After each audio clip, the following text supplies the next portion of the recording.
So James, firstly, how did you find our first competitive hit out against Sturt? It was excellent to get a game against opposition, a good opposition that challenged us in the contest ball and in the way they moved the footy. After 3 months of a solid pre-season with a whole bunch of new players coming into the group and some younger players who we've developed over the last 2 to 3 years, it was positive to have a hit out against them and test ourselves and how we've been training and see what we could execute, what we were strong at and what we need to get better at. Fantastic, James. Obviously a lot of new recruits have come in. How did you find the impact they made? Some promising early signs. Yeah, so we had some recruits playing in the senior team and a couple in the reserves team too, and obviously several that are missing and returning from injury. It was positive to have players in each of our lines performing and getting used to their teammates. So we had players like Jay Rantel and Corey Stockdale in the midfield offering us some extra flexibility and some run across the ground. We had McLean and Graham up forward who provided a strong presence for us and were able to bring the ball to ground. And we had Donnelly and Seymour back as tall defenders who were able to compete strongly in the air and bring the ball to ground. Beautiful. I was going to say, what are some of the things that you've been training on over the summer that you thought was executed well in the game?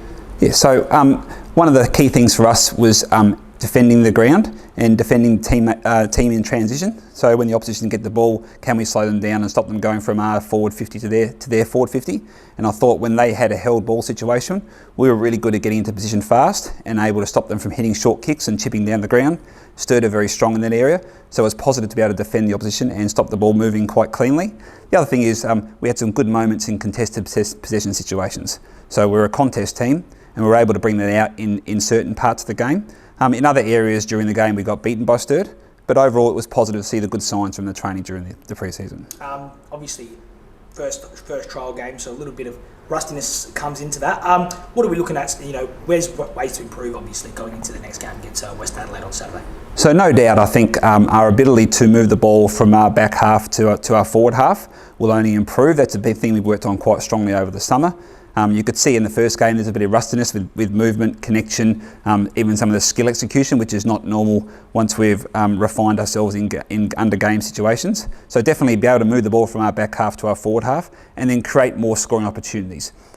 We are known now as a good defensive team and a good contest team. We want to add to that layer with some scoring opportunities, increasing our scoring chances.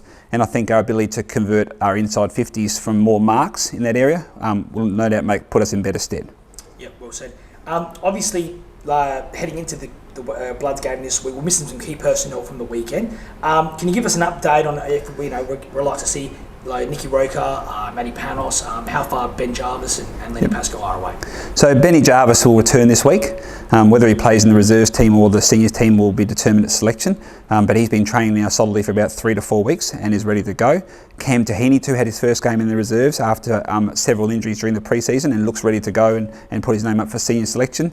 Nick Roker will return to the senior team this week, which is positive for us.